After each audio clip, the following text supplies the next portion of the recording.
남편을 잃은 한 분의 이야기를 들을 수 있는 기회가 있었습니다.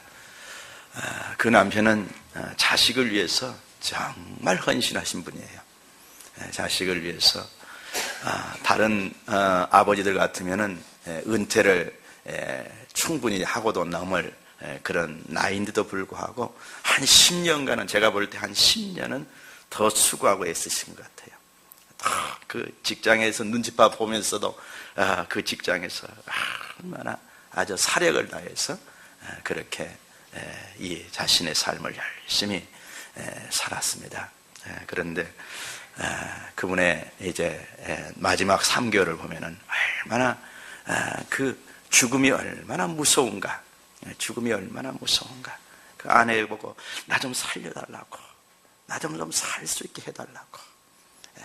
이제 의사들도 아무런 손을 쓸 수 없는 그런 상황, 아무리 무엇을 해도 그분의 기력이 쇠하게 가는 것을 막을 수 없는 그런 상황인데도 그 아내를 붙들고 그냥 살려달라고, 도와달라고, 그리고 아내가 자기 곁에서 조금이라도 떠나는 것을 견디지 못하고 그 찾는 그 모습, 그 연약한 모습, 그 모습을 안타깝게 저에게 얘기해 주는 것을 제가 들었습니다. 우리 인생은 이 사망의 권세를 맞설 수 있는 그런 담대함이 없습니다. 담대함이 없습니다. 정말 죽음이 서서히 임박해 온다는 것을 우리가 알게 될 때 그 사망 권세는 참 무섭습니다. 우리에게서 모든 소망도 다 가져가 버리고 우리의 삶을 모두 다 허무하게 만들어 버리고 흔적도 없이 다 지워버리는 그 허무의 세계로 우리를 이끌어가고, 그리고 정말 그 죽음 앞에서 벌벌 떨고 있는 연약한 모습, 간혹 그러지 않는 모습들도 우리가 볼 수는 있지만 대부분 보편적인 죽음 앞에 서 있는 우리 인간들의 모습은 그렇게 연약한 것을 우리는 알게 되는 것입니다.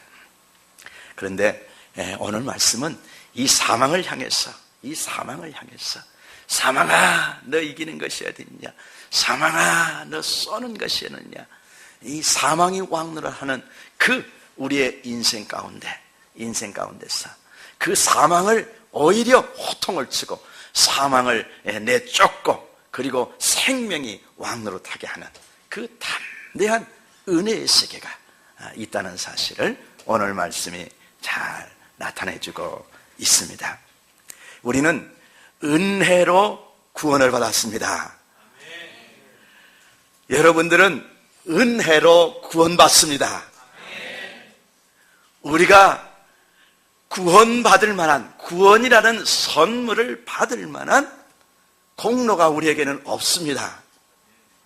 우리에게는 없습니다. 우리가 아무리 하나님으로부터 오는 구원이 값지고 소중하다는 것을 알고 그것을 소유하지 않으면 정말 절대적으로 불행하다는 것을 알면서도 그 구원과 영생을 얻기 위해서 우리가 아무리 노력을 한다 할지라도 우리의 공로로는 그 구원을 선물 받을 수 없는 것입니다. 아무리 큰 돈을 지불해도 구원받을 수 없습니다. 빌 게이츠가 가지고 있는 자신의 재산을 다 선행에 쏟아붓는다 할지라도 그 선한 행위로 그가 구원받지 못합니다. 우리 삼성 이건희 회장이 자신이 가지고 있는 돈으로 구원을 살 수 있을까요? 구원 못 삽니다. 자, 도덕적인 수양을 통해서 그 구원을 살 수 있을까요? 얻을 수 있을까요? 얻을 수 없습니다. 도덕적인 수양을 하면 할수록 정말 진실되게 겸손한 모습으로 도덕적인 수양을 통해서 내가 혹시 구원을 얻을 수 있나 하고 그 수양을 깊이 하면 할수록 내 속에 죄밖에 없다는 것을 발견하는 것이, 그것이 진실한 것입니다. 그것이 진실한 것입니다. 종교 개혁자 루터가 바로 그 사실을 발견한 사람입니다. 그가 고행을 함으로써 혹시라도 구원을 얻을 수 있을까, 하나님의 보좌 앞에 해서 내침을 받지 않고 영접받을 수 있을까 하고 생각하고 그가 고행을 했습니다. 아주 피나는 고행을 했습니다. 그래서 그 성당으로 올라가는 그 계단을 아주 무릎이 옷이 다 찢기도록 무릎을 꿇고 오르락내리락 합니다. 그 고행을 했어도 그는 거기서 구원을 얻지 못합니다. 박사학위를 여러 개 가지면 구원을 얻을 수 있을까요? 박사학위를 가지고 천국 갈 수 있을까요? 박사학위를 가지고 천국 갈 수 없습니다. 그러면 권세를 가지고 천국 갈 수 있을까요? 대통령이 되면 천국 갈 수 있을까요? 대통령이 되어도 천국 갈 수 없습니다. 그 권세로도 천국 갈 수 없습니다. 미국의 아이젠하워 대통령이 마지막 임종시에 빌리그레암 목사님에게 요청을 했습니다. 목사님이 문병으로 왔다가 이제 떠나려고 합니다. 그럴 때 그 빌리그레암 목사님의 손을 잡습니다. 목사님, 가시지 마십시오. 제가 하나님을 지금 배울 수 있는 준비가 안 되었습니다. 하나님을 배울 수 있는 준비가 안 되었습니다. 저를 도와주십시오. 저를 도와주십시오. 그랬습니다. 대통령이라도 천국에 들어갈 수 없는 것입니다. 구원이란 선물은 인간 조건으로 얻을 수 있는 것이 아닙니다. 그래서 구원을 선물이라 하는 것입니다. 선물이라 하는 것입니다. 예수를 믿음으로 아무런 공로가 없는데도, 아무런 구원을 얻을 만한 조건이 없는데도, 그러한 행위를 하지 않았는데도 나를 위해서 십자가에서 못 박혀 돌아가시고 죽으신 지 3일 만에 부활하신 그 예수가 내 죄 때문에 십자가에서 못 박혀 죽으셨구나 하는 것을 영접한 그 믿음으로 오직 구원이라는 선물을 우리는 받는 것입니다. 구원은, 이 믿음은 행위가 아닙니다. 선택입니다. 이 믿음은 행위가 아닙니다. 선택입니다. 하나님의 말씀을 믿기로 선택하는 것입니다. 그리고 이 믿음은 겸손입니다. 겸손입니다. 이 믿음은 겸손입니다. 그래서 내가 아무런 공로가 없는데도 믿기만 하면은 구원을 얻는다는 이 하나님의 말씀을 겸손하게 영접하는 것입니다. 영접하는 것입니다. 이 겸손에서 나온 이 선택, 이 겸손에서 나온 하나님의 말씀을 믿기로 작정한 선택에 의해서만이 우리가 구원이라는 선물을 받는 것입니다. 구원이라는 선물을 받는 것입니다. 그래서 구원은 선물인 것입니다. 아멘. 그러면 우리가 구원만 선물로 받는 것일까요? 구원만 은혜일까요? 구원만 은혜가 아닙니다. 이 땅에서 살아가는 동안에 정말 우리가 누리는 모든 삶도 바로 은혜입니다. 할렐루야. 우리 인숙자매님 할렐루야. 아멘. 괜찮아. 웃음이 나올 때 웃으세요. 은혜 받으면 웃습니다. 아멘. 우리는 은혜로 구원받을 뿐만 아니라 또 은혜로 사는 것입니다. 그래서 오늘 메시지의 제목이 은혜로만 산다네. 은혜로만 산다네. 하나님의 은혜가 없이는 사실은요, 예수 믿지 않는 사람들도 하나님의 은혜가 아니면 살 수 없습니다. 여러분, 예수 믿는 사람들만 하나님께서 햇빛 주시고, 햇빛의 주인이 누구예요? 하나님이시잖아요. 그래서 예수 믿는 사람들만 하나님이 햇빛을 주시고, 그리고 예수 믿지 않는 사람들은 햇빛을 주시지 않아요. 그러면 살 수 있을까요? 못 살까요? 못 사는 거예요. 못 사는 거예요. 자, 이 대기권의 주인, 이 공기가 우리가 호흡을 할 수 있는 이 산소를 마실 수 있는 이 질소와 산소가 적당히 배합된 공기를 마실 수 있는 이 대기의 주인은 누구이실까요? 하나님이십니다. 그런데 이 대기를, 우리가 숨쉬고 살 수 있는 이 대기를 하나님이 믿는 사람에게만 주시고 믿지 않는 사람에게 주시지 않으시면 믿지 않는 사람들은 어떻게 될까요? 다 죽습니다. 다 죽습니다. 그런데 하나님이 은혜로 주신 거예요. 은혜로. 알겠습니까? 은혜로 주신 거예요. 믿지 않음에도 불구하고, 믿지 않음에도 불구하고 그분이 창조하셨기 때문에 은혜로 주신 거예요. 근데 이걸 모르는 거예요. 당연한 것으로 받아들이는 거예요. 이것이 불신이에요. 이게 불신의 죄악이에요. 은혜로 살면서도 은혜를 모르니까 그것이 가장 큰 죄예요. 우리도 과거에 다 그러한 죄였습니다. 죄인이었습니다. 아멘. 제가 우리 고등학교 동기생 아버님이 돌아가셔가지고 조문을 간 적이 있는데, 그때 친하게 지냈던 우리 상주된 우리 친구가 저에게 얘기했습니다. 너 예수 믿는 것이 참 신기하다. 너 어떻게 예수 믿었냐, 네가? 네 주먹을 믿으라고 한 녀석 아니잖아. 너 키잖아. 주먹을. 나는 그런 기억이 없는데, 그 친구는 내가 그렇게 저에게 전도한 아마 친구들에게 그랬던 것 같아요. 전도하던 친구들에게, 야, 나는 내 주먹을 믿지 나 예수 안 믿는다. 고등학교 때 그렇게 제가 교만했습니다. 우리가 예수 믿기 전에는 가진 것도 없이 못 모르니까 하루 강아지 법무서운 줄 모른다고 그렇게 자기를 믿고 이 주먹이 무슨 힘이 있다고 주먹이 힘이 있다고 이 주먹을 믿고 산다고 진짜 하루 강아지 법무서운 줄 모르고 살았던 것이 우리의 인생입니다. 우리의 인생입니다. 우리의 모습입니다. 우리의 모습입니다.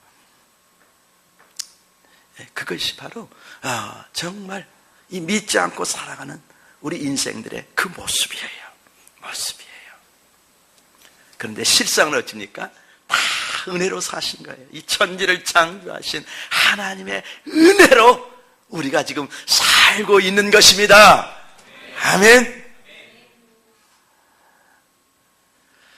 이 보편적인 은혜, 이제 은혜에서 더 나아가서 우리 그리스도인들은 은혜로 구원받을 뿐만 아니라 이제 은혜로 우리의 삶 속에서 만나는 수많은 문제들과 어려움들을 이기고 살 수 있는 것입니다. 아멘. 우리가 은혜로 산다네. 이 말씀의 의미는, 제가 여러분하고 나누고자 하는 이 의미는 이 말씀이, 이 은혜가 들어있는 거예요. 이 은혜의 개념. 우리가 이 땅에 살아가는 동안에 만나는 수많은 어려움들, 수많은 현실 문제들, 산더미 같은 문제들, 도저히 헤쳐나갈 수 없을 것 같은 문제들, 바다 한가운데서 만난 그 풍랑 같은 그 인생의 그 풍랑들, 이런 것들을 만났을 때 우리가 또 은혜로 사는 것입니다. 아멘. 그래서 하나님의 은혜는 우리가 이런 상황 가운데 있을 때 우리를 돕기에 충분한 은혜의 하나님이라는 사실을 우리는 오늘 말씀을 통하여 깨달아야 되는 것입니다. 로마서 1장 17절 말씀에 그렇게 선포하고 있습니다. 오직 의인은 믿음으로 말미암아 살리라 함과 같으니라. 로마서 1장 17절 말씀입니다. 복음에는 하나님의 의가 나타나서 믿음으로 믿음에 이르게 하나니 기록된 바 오직 의인은 믿음으로 말미암아 살리라 한 것 같으니라. 우리가 죄인인 데서 의인이 되는 것도, 의인이 되는 이 구원의 선물도 은혜로 받습니다. 은혜로 받습니다. 그런데 우리가 이 땅에서 승리하는 삶, 복된 삶, 정말 하나님을 아름답게 예배하는 삶을 사는 것도 오직 은혜로 된다는 것을 이 로마서 말씀은 말씀해 주고 있는 것입니다. 아멘. 오늘 말씀이 상당히 어렵습니다. 상당히 어렵지만 여러분들과 같이 풀어서 한마디 한마디 말씀을 살펴보도록 하겠습니다. 12절 말씀을 보십시오. 그러므로 한 사람으로 말미암아 죄가 세상에 들어오고, 이 한 사람은 아담 한 사람입니다. 우리의 인류의 조상 아담 한 사람이 우뚝 서 있습니다. 저 무등산 산꼬대기에 아주 거대한 모습으로 우리 인류의 조상 아담으로 딱 서 있습니다. 아담이 우리에게 외칩니다. 내가 너희들의 조상이다 하고 온 인류에게 아주 우렁차게 외칩니다. 우리는 산 높은 꼭대기에 서서 인류의 조상이라고 외치는 그 아담으로부터, 아담 한 사람으로부터 전부 이 번식된 이 자손들이라는 사실을 우리는 알아야 하는 것입니다. 그러므로 한 사람으로 말미암아 죄가 세상에 들어오고, 바로 우리의 그 인류의 조상인, 인류의 대표인 바로 아담 한 사람으로 말미암아 세상에 죄가 들어왔다, 이렇게 성경은 말하고 있습니다. 그리고 이와 같은 모든 사람이 그리고 죄로 말미암아 사망이 들어왔나니 이와 같이 모든 사람이 죄를 지었으므로 사망이 모든 사람에게 이르렀느니라, 이렇게 말씀하고 있습니다. 그래서 상반절 말씀을 한마디로 말씀드리면, 한 사람 아담을 통해 죄가 세상에 들어오고 죄를 통해 사망이 세상에 들어왔다라고 선포하고 있는 것입니다. 아멘. 여러분은 이 진리를 분명히 알아야 됩니다.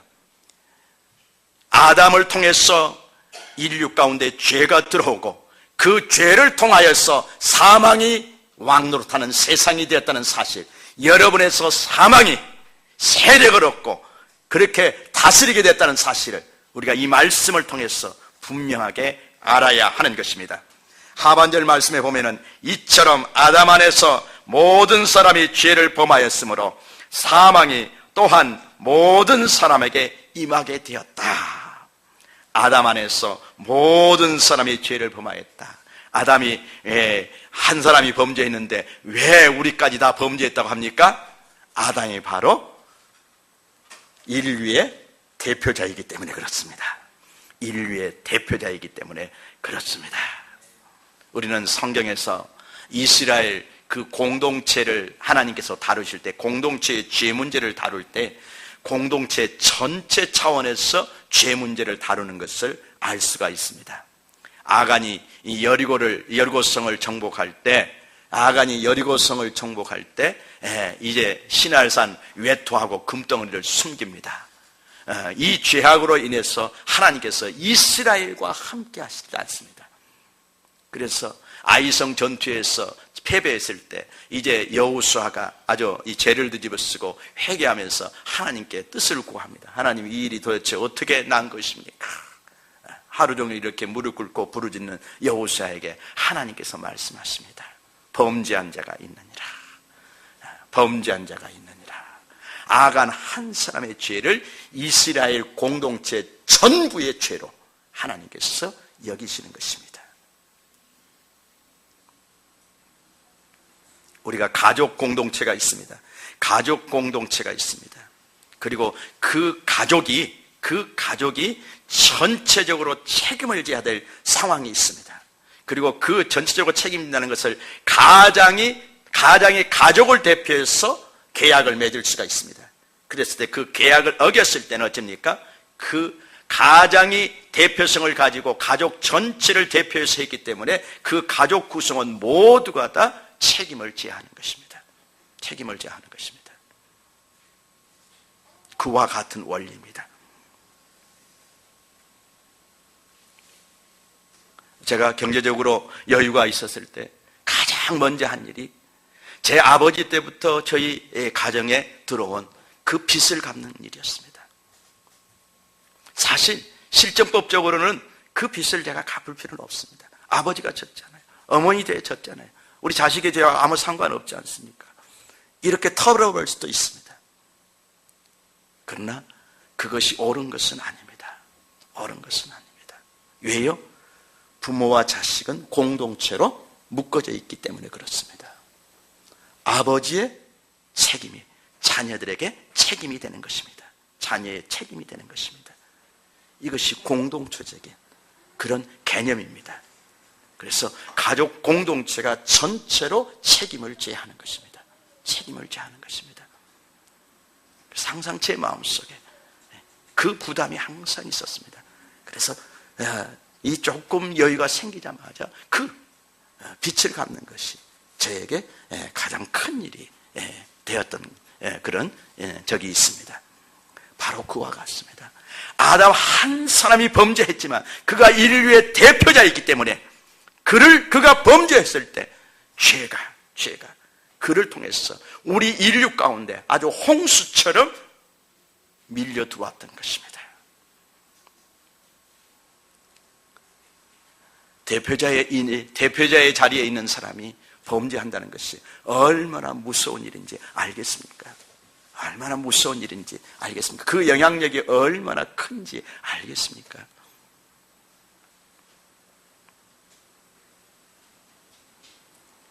아담 한 사람의 불순종이 인류의 조상으로 우뚝 서 있는 그 아담 한 사람의 불순종이 온 인류 가운데 그 시커먼 강물 같은 죄의 물, 그 죄의 강물을 홍수처럼 범람하게 만들어버린 사건이 바로 여기에 기록되어 있는 것입니다. 이처럼 아담 안에서 모든 사람이 죄를 범하였으므로 그러므로 사망도 온 인류 가운데 모든 사람에게 임하게 되었다고 바로 선포하고 있는 것입니다. 이렇게 해서 우리 인류는 죄 가운데 거하게 되고 그 죄의 싹신 사망에 바로 사망이 왕노릇하는 그런 절망적인 인생이 되고 말았습니다. 13절 말씀을 보십시오. 13절 말씀에 보면은 죄가 율법 있기 전에도 세상에 있었으나 율법이 없었을 때에는 죄를 죄로 여기지 아니하였느니라 그랬습니다. 죄는 율법이 주어지기 전에도 존재하였습니다. 죄는 창세기 말씀을 쭉 보면은 율법은 이제 출애굽하는 이스라엘 백성에게 시내산에서 주어졌습니다. 모세 시대에 주어졌습니다.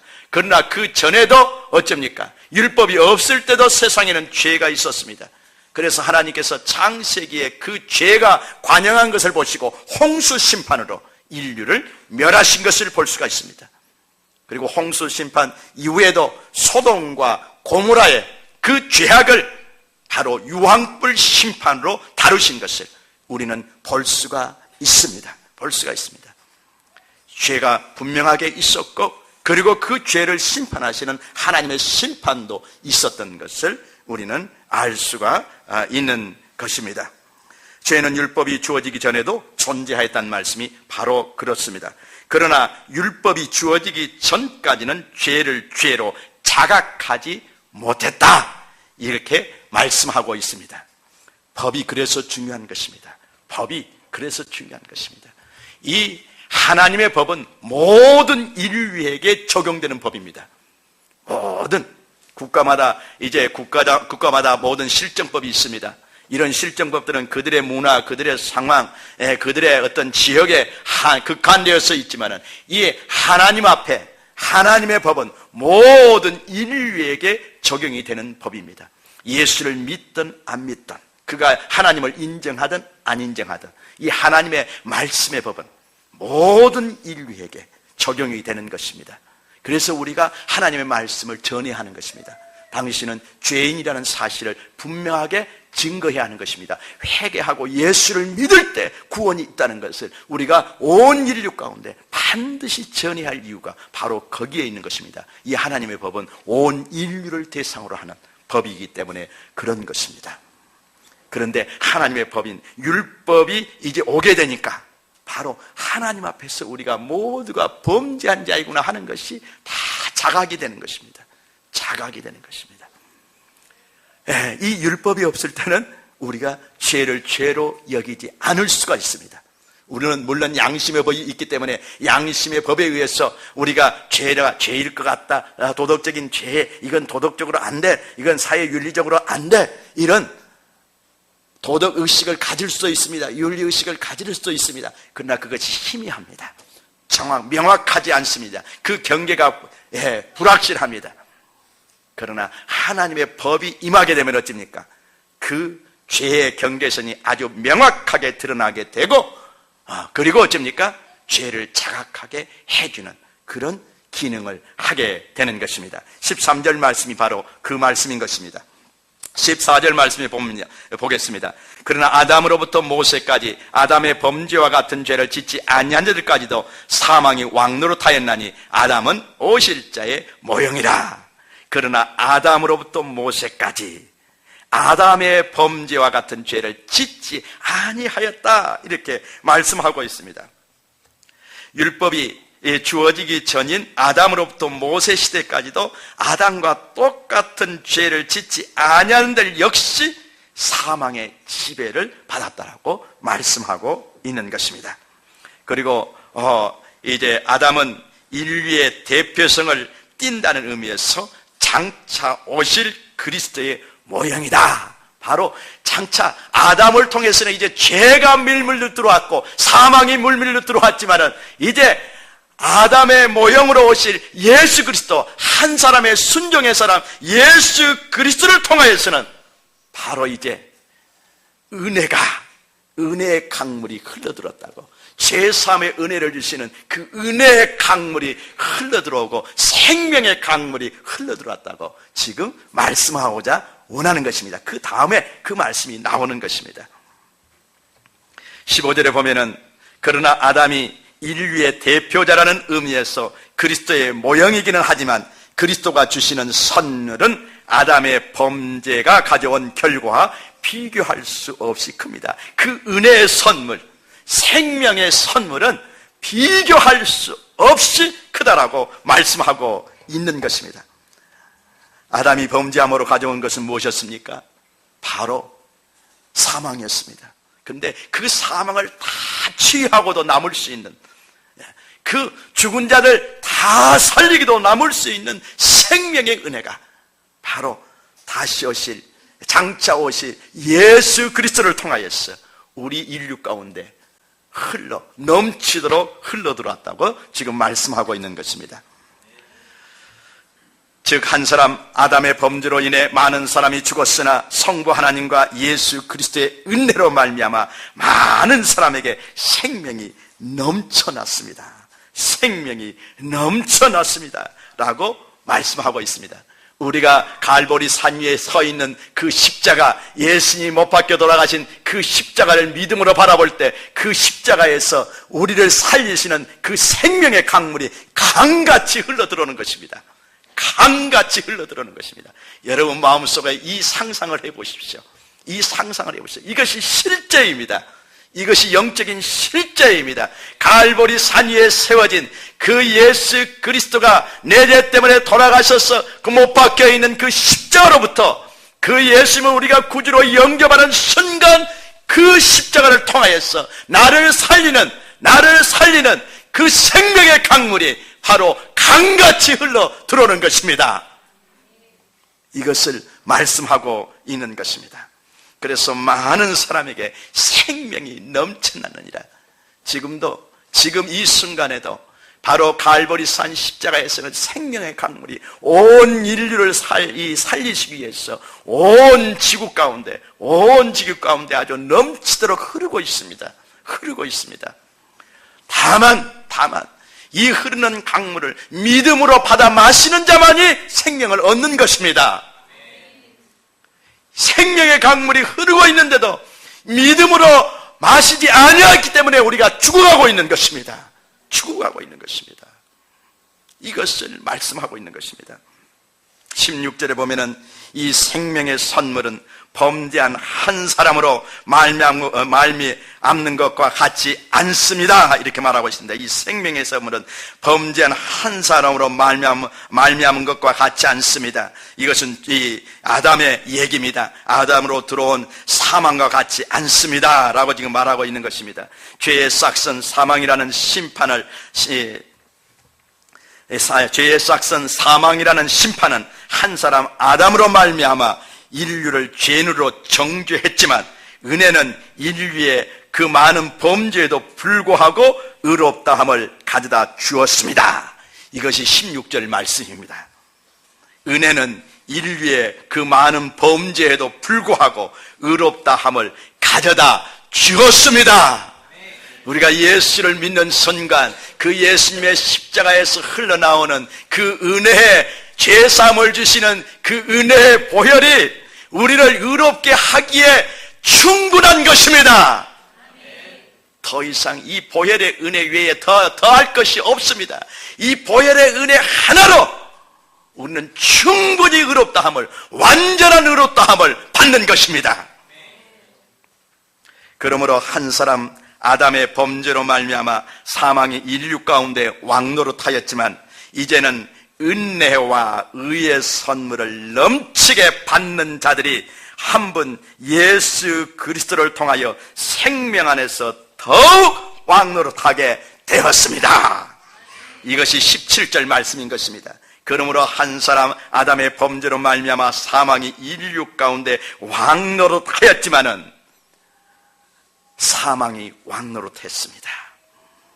이제는 은혜와 의의 선물을 넘치게 받는 자들이 은혜와 의의 선물, 바로 우리에게 죄사함을 주시는, 우리의 죄를 사해 주시고 구원이라는 은혜를 주시는 그 은혜, 하늘로부터 오는 은혜, 하늘 아버지로부터 오는 그 예수 그리스도 안에 있는 구원의 은혜와 의롭다 칭해 주시는 그의 의의 선물을 넘치게 받는 자들이 한 분 예수 그리스도를 통하여 생명 안에서 더욱 왕노릇하게 되었습니다. 바로 이제 은혜가 왕노릇하는 그 세계로, 그 영적 세계로 우리가 들어와 있는 것입니다. 알겠습니까? 여러분들은 사망이 왕노릇하는, 율법이 왕노릇하고 사망이 왕노릇하는 그 사망의 속에 있는 것이 아니라, 그 사망의 세계 속에 있는 것이 아니라 예수 그리스도를 믿음으로 은혜가 왕노릇하는 생명의 세계 안에 있는 것입니다. 아담의 범죄로 많은 사람이 정죄에 이른 것 같이 한 의로운 행위로 말미암아 많은 사람이 의롭다 하심을 받아 생명에 이르게 되었습니다. 이것이 18절 말씀입니다. 아담의 범죄는 아담의 불순종입니다. 선악과 동산 중앙에 있는 선악을 알게 하는 나무의 열매는 아담아 먹으면 안 된다, 먹으면 너는 정령 죽는다라고 하나님께서 엄하게 말씀하셨는데 그는 그 하나님의 말씀을 거역하고 그 선악과를 따먹습니다. 이 불순종의 범죄로 말미암아 그 수많은 아담의 후손들이 정죄를, 이제 죄의 싹선 사망이라는 그 심판을 받고 정죄를 받게 되었습니다. 그런데 이제 한 의로운 행위는 바로 십자가에서 죽기까지 순종하신 예수 그리스도의 순종의 행위를 말하는 것입니다. 순종의 행위를 말하는 것입니다. 그 예수님의 순종을 통해서 많은 사람이, 예수 믿는 모든 족속들이 의롭다 하심을 받아 생명에 이르게 된 것입니다. 한 사람 아담이 순종하지 아니함으로 많은 사람이 죄인 된 것 같이 한 사람 예수 그리스도가 순종하심으로 많은 사람이 의인이 된 것입니다. 율법이 들어온 것은 죄를 죄로 규정하기 위해서입니다. 그러나 죄가 더한 곳에 은혜가 더욱 넘쳤습니다.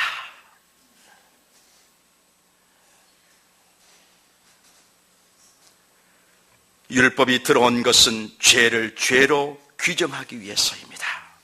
그러나 죄가 더한 곳에 은혜가 더욱 넘쳤습니다. 죄로 자각하는 그 은혜가 있는 곳에 자신의 죄가 얼마나 정말 잘못된 죄인가, 자신의 죄가 얼마나 부끄럽고 얼마나 정말 그 수치스러운 것인가, 그리고 그 죄의 싹시 그 사망인데 그 사망의 권세가 얼마나 두려운 것인가 하는 것을 깨달으면 깨달을수록 바로 예수 그리스도로 말미암아 우리를 구원하신 하나님의 은혜는 더욱 넘쳐난 것입니다. 우리가 복음서에 보면은 바리새인 한 사람하고 세리쟁이 한 사람이 성전에 들어가서 기도합니다. 바리새인은 자신이 율법적으로 옳게 살아온 것을 하나님 앞에 자랑합니다. 11조로 자란 것을 자랑합니다. 이제 율법대로 예배를 잘 드린 것을 자랑합니다. 안식일을 잘 지킨 것을 자랑합니다. 그 종교적인 의식을 했던 것을 자랑합니다 하면서 정말 하늘의 고개를, 이 하늘을 향해서 고개를 따뜻하게 들고 하나님 앞에 서 있습니다. 그런데 한 세리쟁이는 하늘을 감히 우러러보지 못합니다.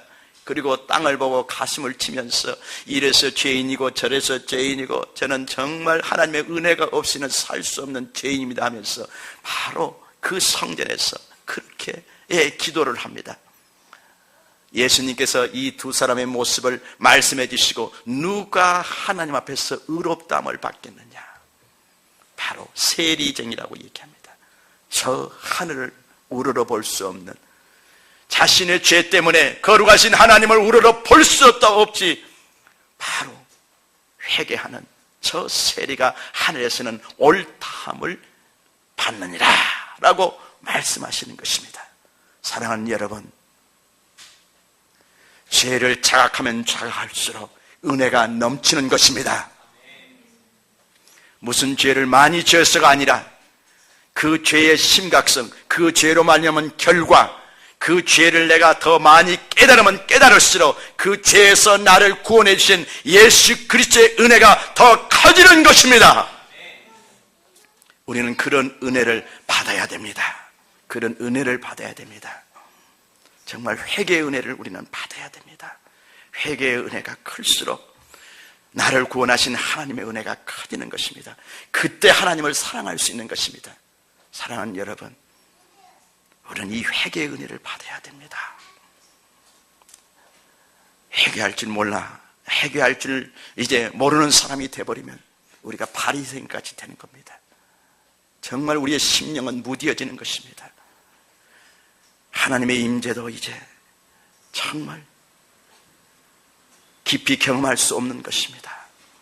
나를 용서하신 그 십자가의 은혜도 사라지기 시작하는 것입니다. 사랑하는 여러분, 우리는 회개의 은혜가 항상 있어야 됩니다. 나를 구원하신 하나님의 은혜.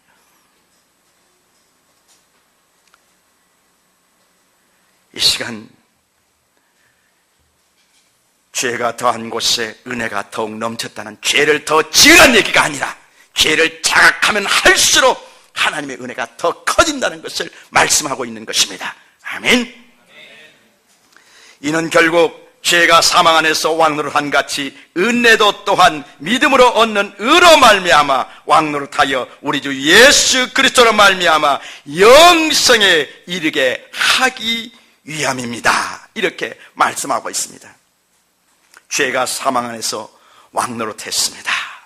사랑하는 여러분, 죄가 들어오면 사망이 왕노릇하고, 그리고 그 사망을 통해서 죄가 왕노릇하고 마귀가 왕노릇하는 것입니다.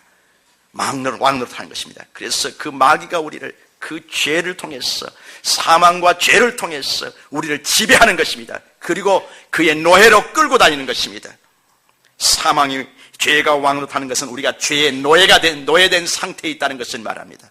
노예된 상태에 있다는 것입니다. 영적인 실상이 죄의 노예로 살아가고 있다는 것을 말합니다.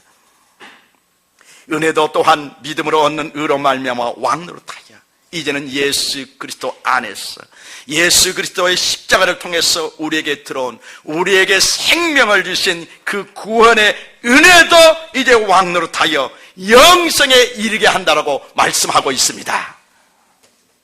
이제 우리는 은혜가 왕노릇하는 그 생명의 세계로 들어와 있습니다. 이것이 얼마나 놀라운 은혜인지 우리가 모두 깨닫기를 주의 이름으로 축원합니다. 은혜가 왕노릇하는 것은 우리에게 자유를 주는 것입니다. 우리에게 자유를 주는 것입니다. 해방을 주는 것입니다. 해방을 주는 것입니다. 노예가 아닙니다. 부끄러움이 아닙니다. 수치가 아닙니다. 결박이 아닙니다. 두려움이 아닙니다. 의와 희락과 평강인 것입니다. 은혜가 왕노릇하는 우리 내면의 그 세계는요, 의와 희락과 평강인 것입니다. 사랑하는 여러분, 여러분 안에 의와 평강과 희락이 없습니까? 그럼 다시 십자가 앞으로 나가십시오. 십자가 앞으로 다시 나가십시오. 그리고 하나님께 은혜를 구하십시오. 은혜가 왕노릇하지 못하고 있는 내 무뎌진 마음을 주님 도와주십시오. 도와주십시오. 이렇게 하나님 앞에 기도해야 하는 것입니다. 기도해야 하는 것입니다. 예수 그리스도로 말미암은 구원의 은혜는 우리를 구원하기에 충분합니다. 부족하지 않습니다. 이거 한 가지면 우리가 모든 은혜를 받습니다. 구원의 은혜를 완전하게 누릴 수 있습니다. 엘 샤다이라는 하나님의 이름이 있습니다. 히브리어 이름이 있습니다. 엘로힘이라는 이름도 있고 야헤라는 이름도 있고, 우리 여호와라고 하는 그 이름을 야헤라고도 합니다. 이름도 있고 여러 이름이 있습니다. 그런데 바로 엘 샤다이라는 히브리어 하나님의 이름은 자신의 민족을 배부르게 하는 하나님이라는 뜻을 갖고 있습니다. 자신의 민족을 배부르게 하는 하나님이다 하는 의미를 갖고 있습니다. 이 하나님을 이스라엘 백성이 어디서 경험했을까요? 광야에서 경험했습니다. 여러분도 광야로 나가시기를 바랍니다. 힘들지만은 하나님께서 여러분을 배부르게 먹이시는 광야로 나가시기를 바랍니다. 우리 하나님은 자신의 민족을 배부르게 하시는 분이십니다. 만나로 배부르게 하시고 메추라기 고기로 배부르게 하시는 분이십니다. 바로 엘샤다이 하나님의 이름 속에 들어있는 이 하나님의 이름은 오늘날 현대어로 바꾸면 충분함입니다. 충분함. 충분하신 분, 충분하시는 분. 오늘 말씀 속에서 보면은 오버플로우, 흘러 넘치게 하시는 분, 우리를 구원하시기에 사랑이 흘러 넘치는 분, 우리를 구원하시기에 그 보혈의 사랑, 우리 주 예수 그리스도 안에 있는 그 보혈의 사랑이 흘러 넘치게 하시는 분, 사랑이 넘치시는 분, 은혜가 넘치시는 분, 이런 의미입니다. 하나님의 풍성함은 우리 인류의 모든 필요를 채우고도 남음이 있습니다. 하나님의 은혜는 우리의 모든 필요에 충분합니다. 충분합니다. 예수 그리스도 안에서 이방인인 우리에게, 바로 이스라엘에게 약속된 이 아브라함의 복이 우리에게 흘러 들어온 것입니다. 첫째는 가장 극강무도한 죄에도 이 하나님의 은혜는 충분합니다. 범죄한 인간에게 이 엘샤다이, 우리를 구원하시기에 그 충분한 사랑의 하나님을 우리는 여기서도 만날 수 있는 것입니다. 사랑하는 여러분, 내 죄는 하나님의 사랑이 아무리 많다 할지라도 해결해 줄 수 없어, 이렇게 얘기할 수 있습니다. 내 죄는 하나님이 속해 줄 수 없어. 아닙니다. 하나님의 은혜가 우리를 의롭다 해주시 못할 죄는 어디에도 없습니다. 저는 개인적으로 이 제일 미워하는 사람이 한 사람이 있는데, 이 철권 통치자 전두환 씨를 내가 제일 미워합니다. 죄송합니다. 정말 내가 미워해요. 아주 철면피 같은 사람.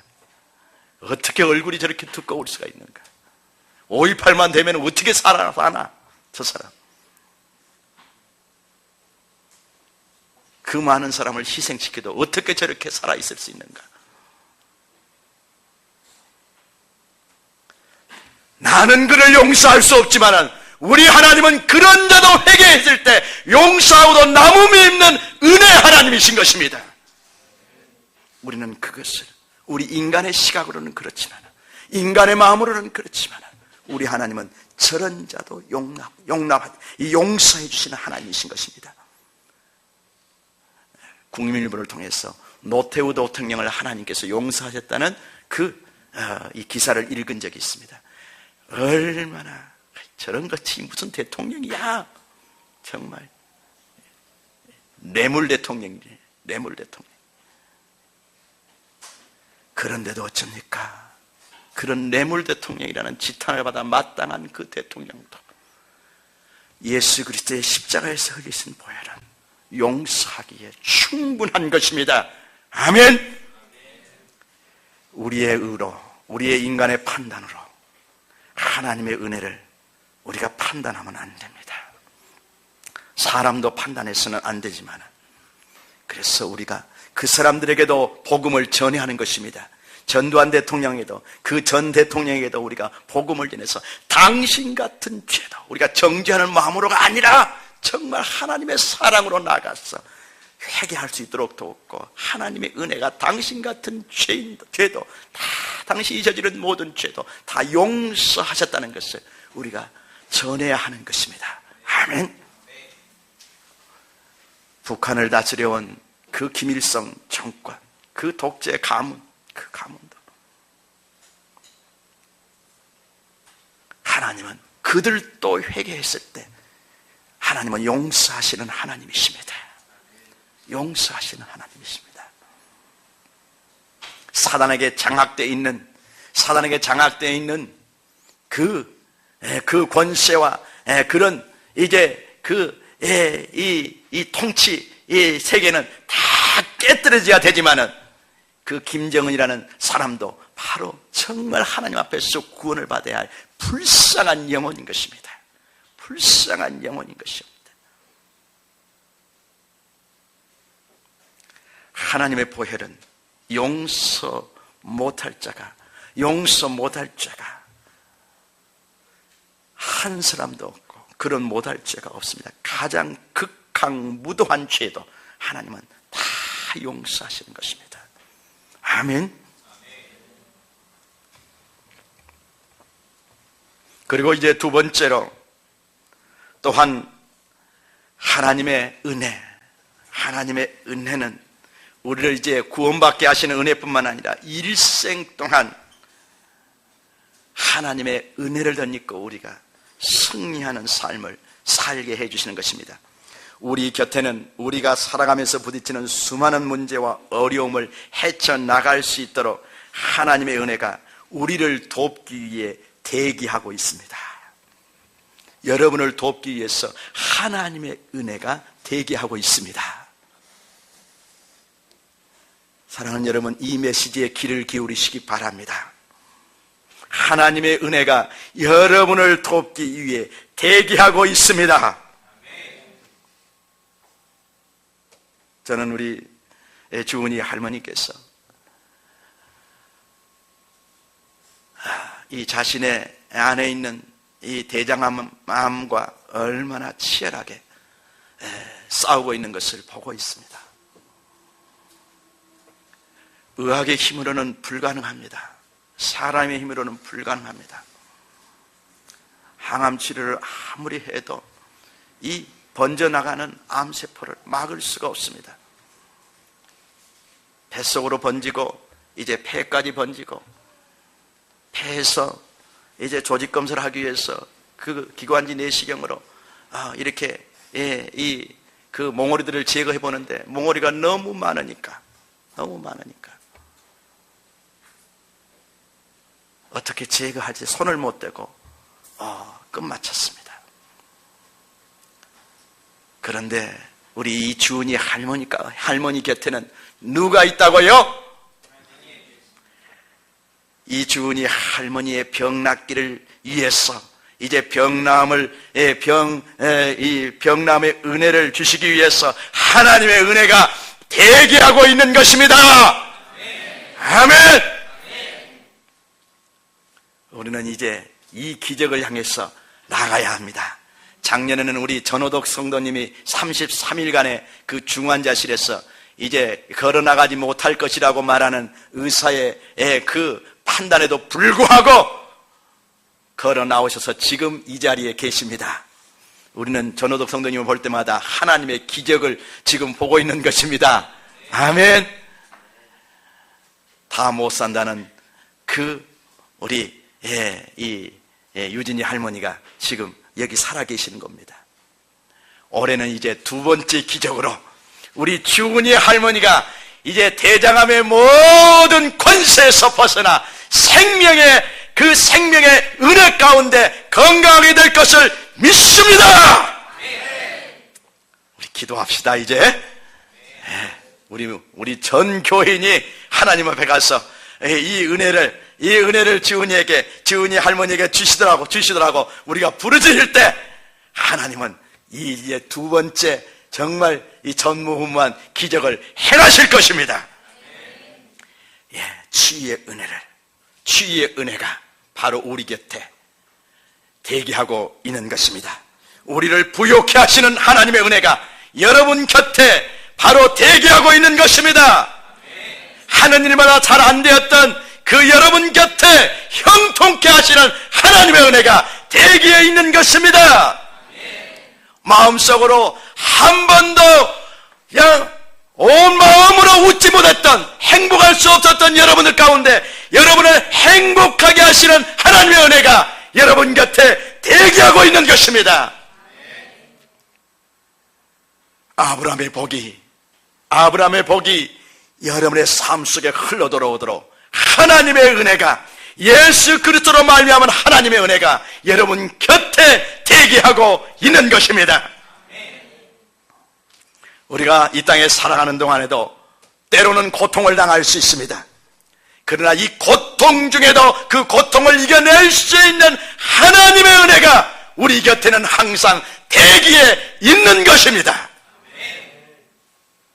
요셉은 임마누엘 해주시는 하나님의 은혜가 그에게 없었다면 그의 노예 생활도 감옥 생활도 그는 감당할 수 없었습니다.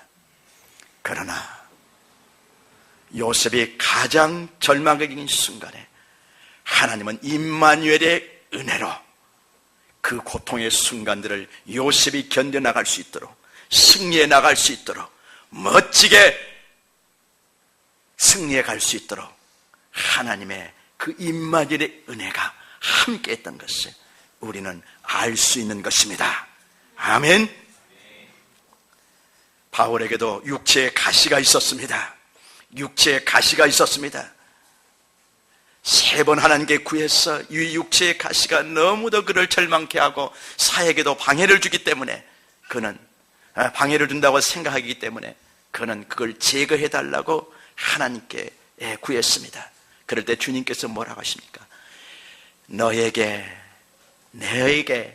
내가 준 은혜가 족하도다. 이렇게 말씀해 주십니다. 너의 약한 데서 바로 강함이 나온다라고 말씀해 주시고, 바로 그 육체의 가시를 감당할 수 있는 하나님의 은혜가 그와 함께 했던 것을 우리는 알 수 있는 것입니다.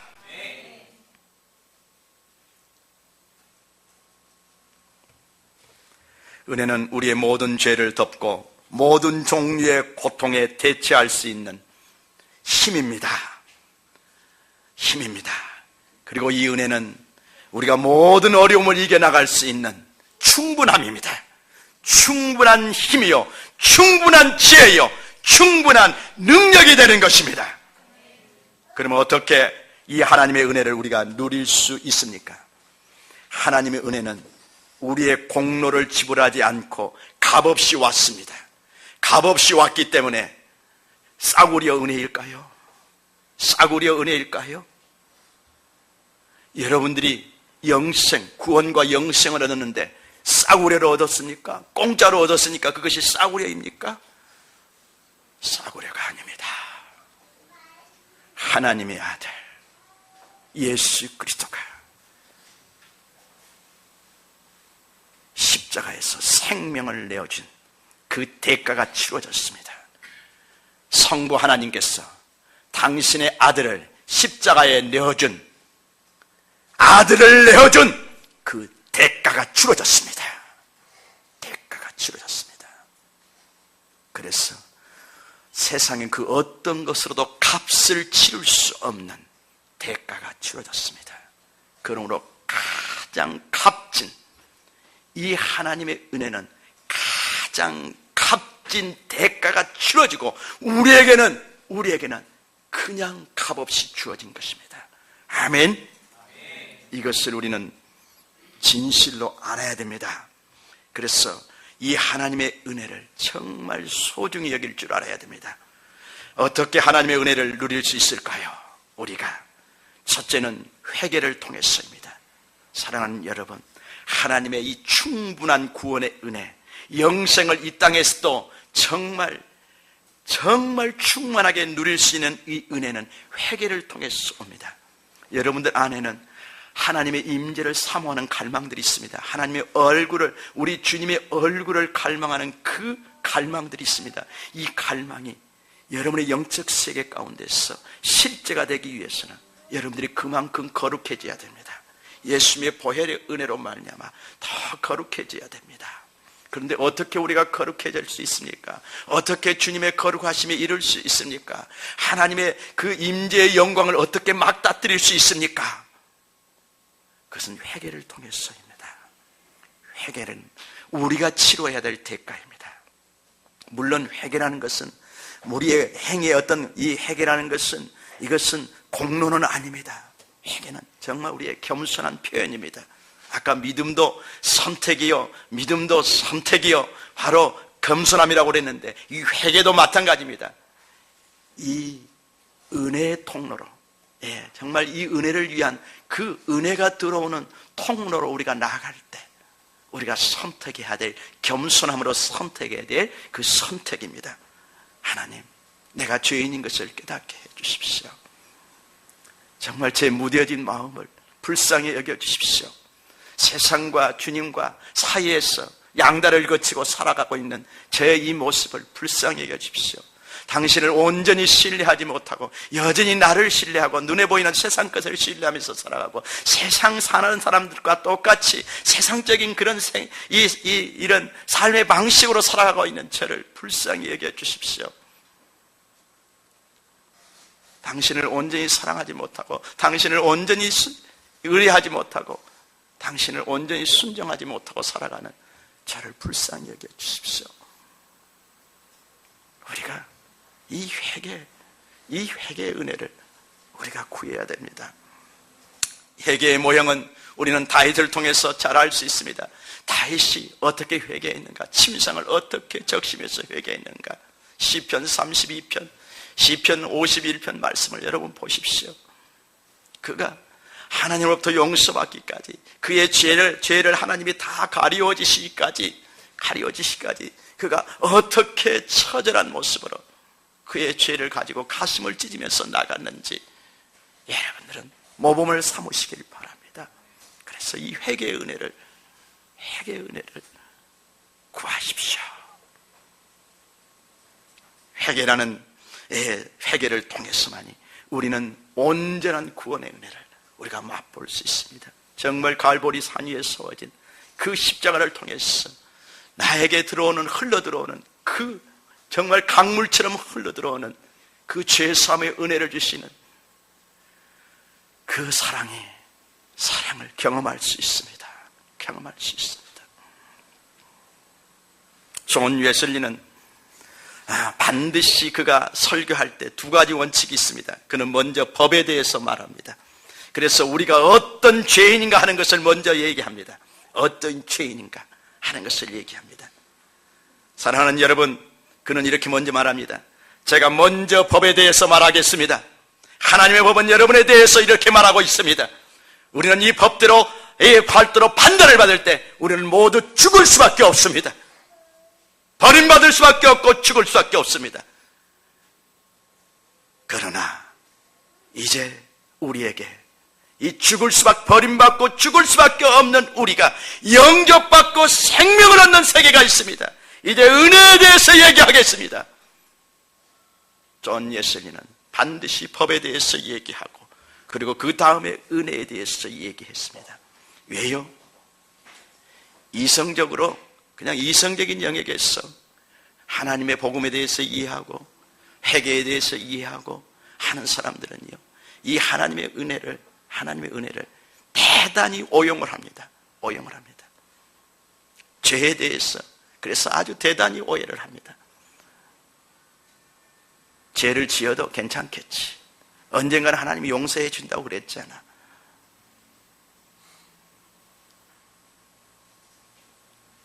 하나님을 이빨 빠진 호랑이처럼, 호랑이 같은 그런 존재로 여깁니다. 정말 두렵고 떨림으로 대해야 될 하나님을.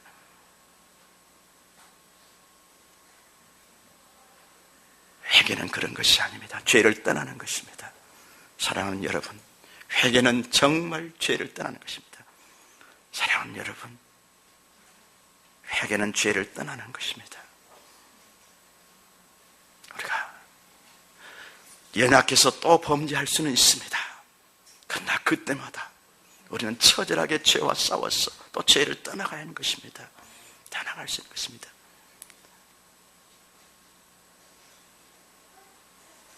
하나님은 저에게도 이 회개의 은혜를 주셨습니다. 회개의 은혜를 주셨습니다. 그리고 저의 죄 때문에 그 십자가의 고난을 받고, 그리고 그 십자가를 지고 골고다를 오르시고 십자가 위에서 양손과 양발이 못 박혀서 돌아가시는 그 예수님의 그 참혹한 죽음, 참혹한 고난과 참혹한 죽음이 무엇을 의미하는가 깨닫게 해주셨습니다. 그리고 그분을 사랑하는 마음을 주셨습니다. 내 사랑하는 주님을, 내가 가장 소중히 여기는 주님을, 내 삶의 의미요, 내 삶의 기쁨이요, 가장 행복하게 해주시기를 원했던, 해드리기를 원했던 내 사랑하는 주님을 저 처참한 고난 가운데, 저 처참한 죽음 가운데 내어준 것이 내 죄구나 하는 것을 제가 깨달았을 때 제가 죄를 미워하게 되었습니다. 죄를 미워하게 되었습니다. 사랑하는 여러분, 진실되게 우리가 회개하게 되면 죄를 미워하게 되는 것입니다. 죄를 합리화시키지 않습니다. 합리화시키지 않습니다.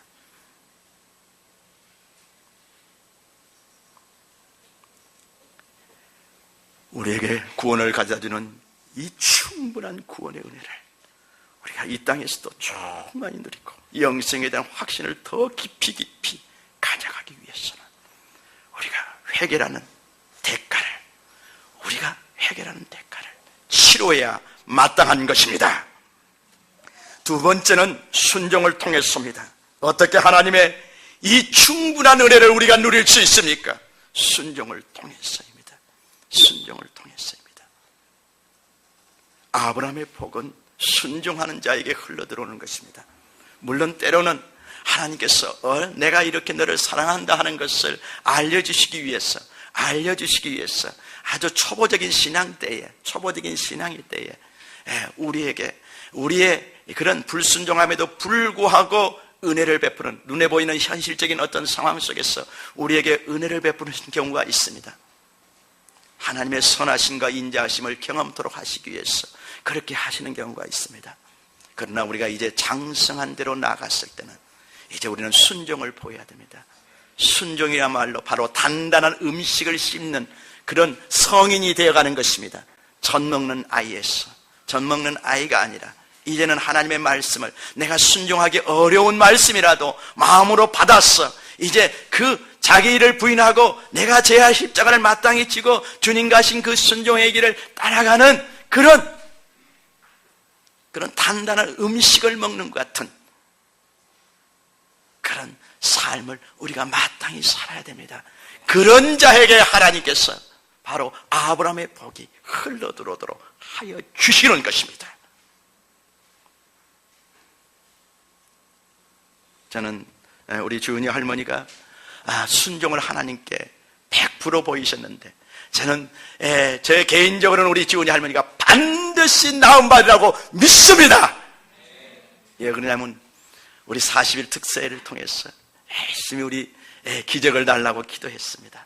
그리고 40일 특세가 끝나는 그 다음 주 이 수요일 날 저는 나만 장군의 그 문둥병자 나만 장군이 요단 강물 속에 들어가서 7번 씻고 일어나는 그 말씀에 감동을 받고 믿음으로 도전했습니다. 믿음으로 도전했습니다. 그래서 여러분들은 열심히 또 중보해주고 그때 믿음으로 도전했습니다.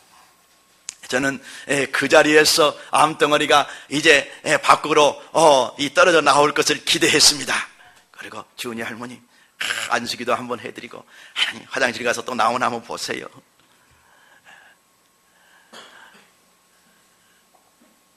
또 두 번째 또 그렇게 했습니다. 세 번째 그리 했습니다. 7번째 하면 나올 거야 하고 믿고 했습니다. 그런데 7번을 했는데도 나오지 않았습니다. 그래서 제가 3번을 더 순종하십시다 했습니다. 그래서 3번을 또 화장실, 여기서 저 4층 화장실까지 또 갔다 오셨습니다. 저는 이미 그때 하나님의 치유가 시작되었다고 믿습니다. 지금 오늘 예배에 참석해 계시는 저 모습은 사실 환자의 모습은 아닙니다.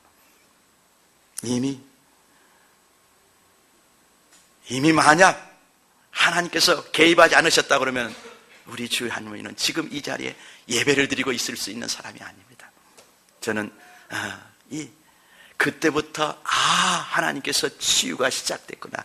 다만 내가 기도했던, 우리가 기도했던 즉각적인 치유가 아니었지만 하나님께서 그때부터 치유를 시작하셨구나. 그리고 지금 붙들고 계시구나. 지금 치유를, 이제 완전한 치유를 향해서 지금 나아가고 계시는구나 하는 것을 믿게 된 것입니다. 제가 하나님인 종인 것을 믿은 것입니다. 제가 하나님의 종인 것을 믿었습니다. 그렇지만 어떻게 10번을 순종하겠습니까? 제 마음에 감동이 안 오는데요, 목사님? 순종 안 할래요? 이렇게 할 수도 있습니다. 여러분도 여러분 감동이 받아야 움직이잖아요. 그렇잖아요. 그러나 우리 주은이 할머니는 그냥 감동이 본인이 안 와도 그 목사님이 말씀하시니까, 목사님의 하나님의 종이 말씀하시니까 그대로 순종한 거예요. 10번을 순종하실 거예요. 이것은 저는 주님 앞에 순종했다고 보는 것입니다.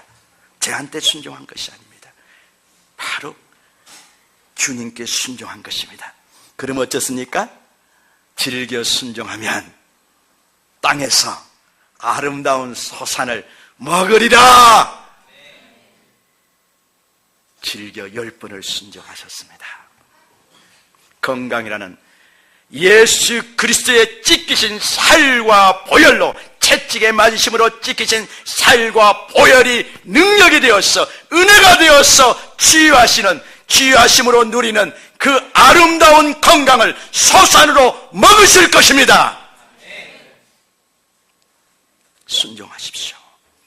아브라함의 복만 구하지 말고 아브라함의 복의 세계를 향해서 하나님이 여러분에게 삶 속에서 무엇을 순종하기를 원하시는지 깊이 깨닫고 순종하시기 바랍니다. 여러분 중에서는 성령 충만을 대단히 오해하신 분들이 있습니다. 어떤 사람들은 감정 충만이 마치 성령 충만인 것처럼 생각해요. 막 은혜 받고 막 좋고 그러면은 그냥 그것이 성령 충만인 줄 알아요. 근데 그거 아닙니다. 성령 충만은 순종입니다. 정말 자기가 순종할 수 없는 것을 순종하실 때 내가 진짜 성령 충만 받았구나. 그걸 깨달으십시오. 권위 아래, 주님이 세우신 교회의 권위 아래 더 겸손해지는 것이 성령 충만입니다. 때로는 권위 밖으로 나가는 사람들이 있습니다. 그 감정 충만 때문에 하나님이 자기에게 말씀하신 어떤 계시가 더 중하다고 생각하고 교만해지기, 교만해진 모습으로 하나님의 말씀 밖으로, 하나님의 말씀 밖으로 벗어나고 교회의 영적인 질서 밖으로 벗어나는 사람들이 있습니다. 이것은 성령 충만이 아닙니다. 분별하십시오. 아멘. 분별하십시오. 성령 충만 받으면 더 겸손해집니다. 그리고 말씀의 권위 아래 더 무릎을 꿇습니다. 무릎을 꿇습니다. 그리고 영적인 질서하에 정말 주님의 그 권위가 이제 목사님의 권위 아래 유임된 그 목사님에게 유임되어 있는 그 권위를 더 절실하게 보게 됩니다. 우리 사역자 목사님들에게 유임된 그 권위를 더 깊이 보게 됩니다. 그리고 더 엎드리게 되는 겁니다. 알겠죠? 함부로 하는 것이 아닙니다. 순종이라는 그 대가를 우리가 치러야 되는 것입니다. 그리고 세 번째는 이 하나님의 은혜를 우리가 누릴 수 있기 위해서는 갈망의 기도를 해야 합니다. 갈망의 기도를 해야 합니다.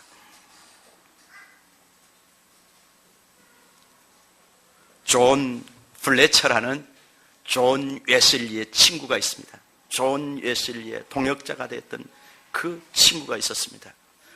아주 뛰어난, 지적으로도 뛰어나고 영적으로도 뛰어난 존 웨슬리가 자신의 후계자로 삼고 싶을 만큼, 그런데 존 웨슬리보다 먼저 죽게 되었습니다. 불행하게도. 그런 인물입니다. 그런 인물입니다. 이분이 당시 정부가, 존 웨슬리 시대의 그 정부가 큰 어려운 어떤 국가적인 이슈로 인해서, 한 특정한 이슈로 인해서 상당히 공경에 처해 있었습니다. 그럴 때 이분이 나가서 대중연설을 하게 됩니다. 전 국민, 영국 국민을 향해서 대중연설을 하게 됩니다. 그러면서 정부의 입장을 이해하도록 돕습니다. 이해하도록 돕습니다. 그래서 정부가 큰 어려운 낭패 가운데 빠질 뻔했다가 이 대중연설 한 번으로, 이분의 도우심으로 국민들의 여론에 힘입어서 이제 바른 길을, 그 공경에서 벗어나게 됩니다. 그때 이 국가적인 대법관인 그 대법관이 한 관리를 이 존 플래처에게 보냅니다. 무엇인지 원하신 것이 있으면 말씀해 주십시오. 돕겠습니다. 이렇게 돕겠다고 사람을 보냅니다.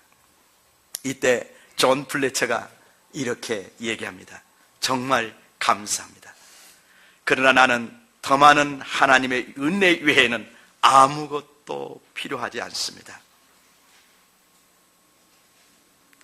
정말 감사합니다.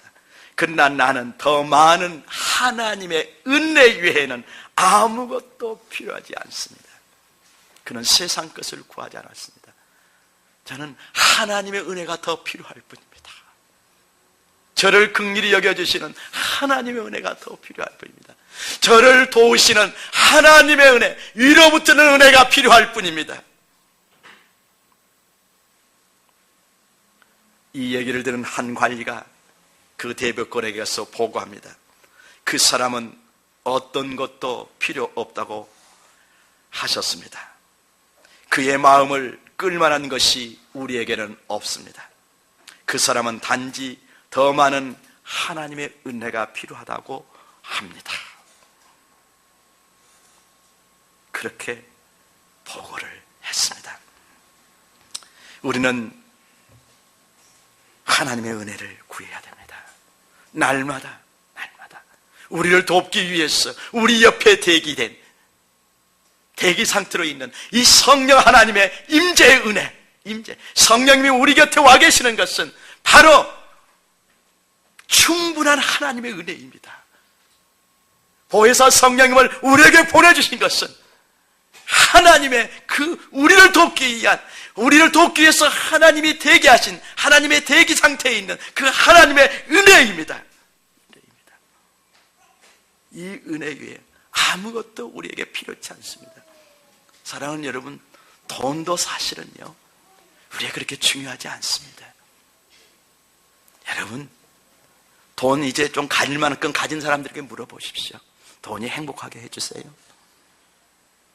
돈이 그렇게 당신 인생에 중요했습니까? 아닙니다. 아니라고 대답합니다. 대부분. 사회적인 지위도 사실은 그렇게 필요치 않습니다.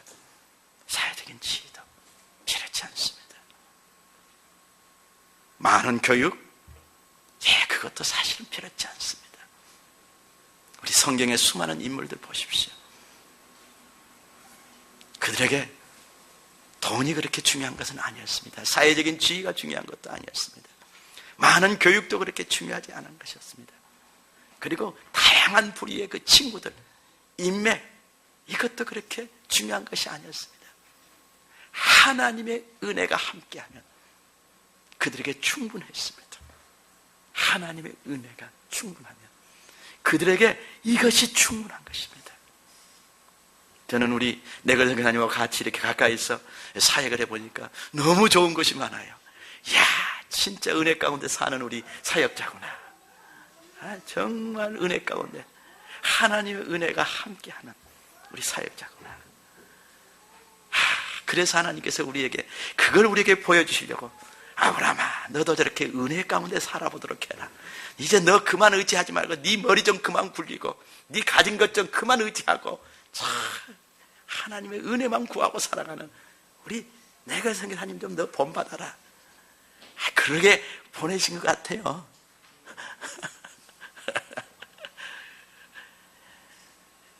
은혜를 무기력한 것이라고 생각하지 마십시오. 우리가 하나님의 은혜를 구하지 못하는 것이 무엇입니까? 의존적인 내 모습이 싫기 때문에 그렇습니다. 그리고 무기력한 내 모습이, 하나님을 의지해야만 하는 무기력한 모습이 싫기 때문에 그렇습니다. 만약 그런 것이라면, 그런 것 때문에 하나님을 의지하는 것이라면 저는 더 무기력해진 자가 되고 싶습니다. 더 하나님을 의존적인, 하나님을 더 의존할 수밖에 없는 자가 되기를 원합니다. 다 잃어버리고 정말 하나님의 은혜로만 살 수 있는 자가 되었으면 좋겠습니다. 제 자신이 그러고 싶습니다. 내가 지금 뭔가 세상 것을 의지하고 있다 그러면 정말 이 모든 것이 다 무너져 버리고 정말 주님의 은혜만을, 그 은혜만을 붙드는 자리로 제가 나가고 싶습니다.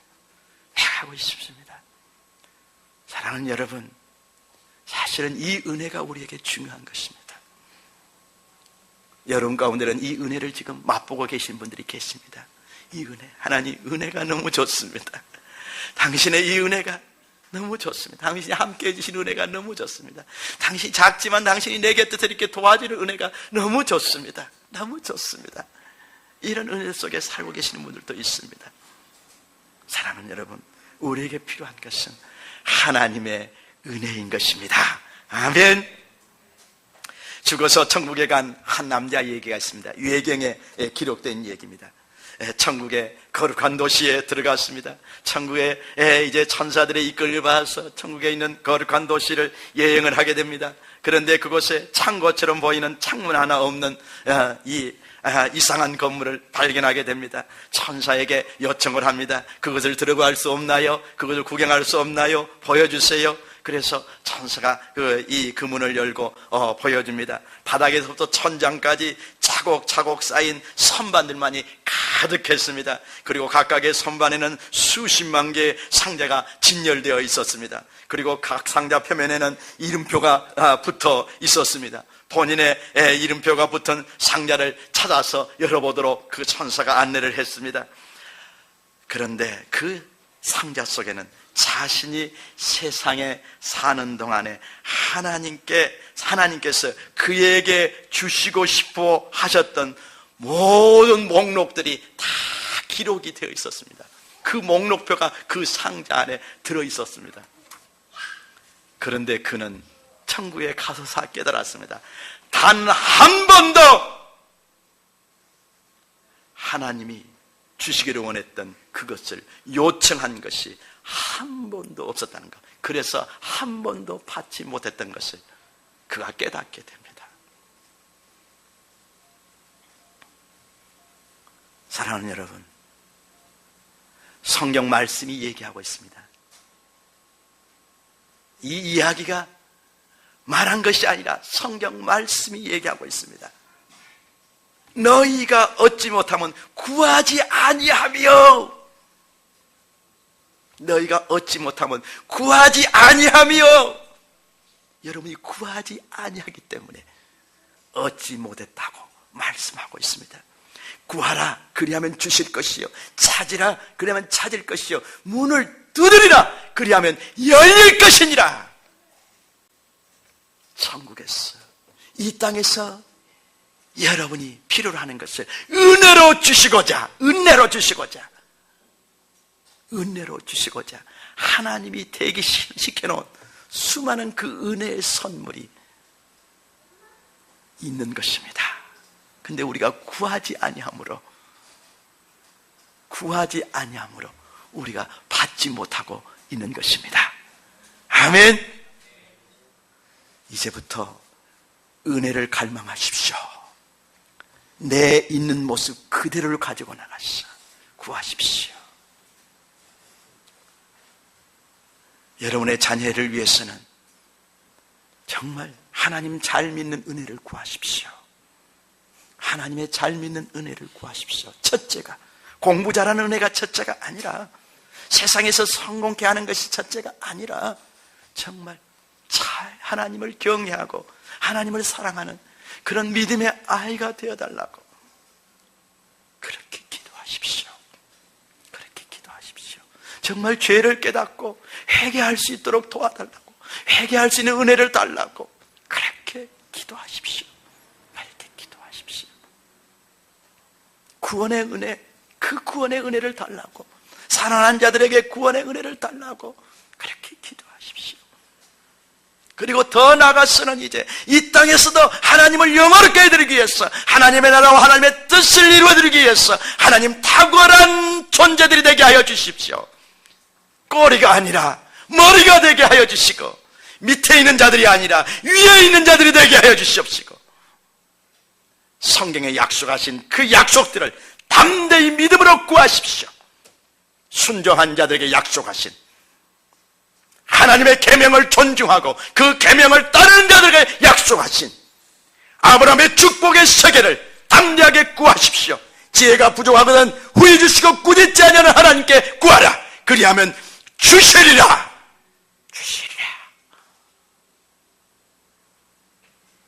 지혜를 구하십시오. 지식을 구하십시오.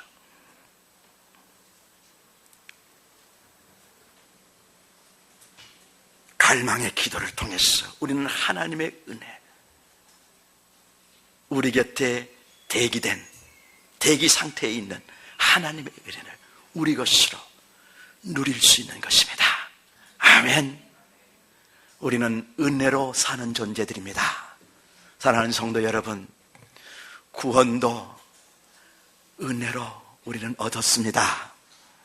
이제 이 땅에 이 순례자의 길, 우리의 육신의 장막이 무너지는 순간까지 살아야 할 이 땅에서 우리의 삶도 우리는 은혜로만 사는 삶이 돼야 하는 것입니다.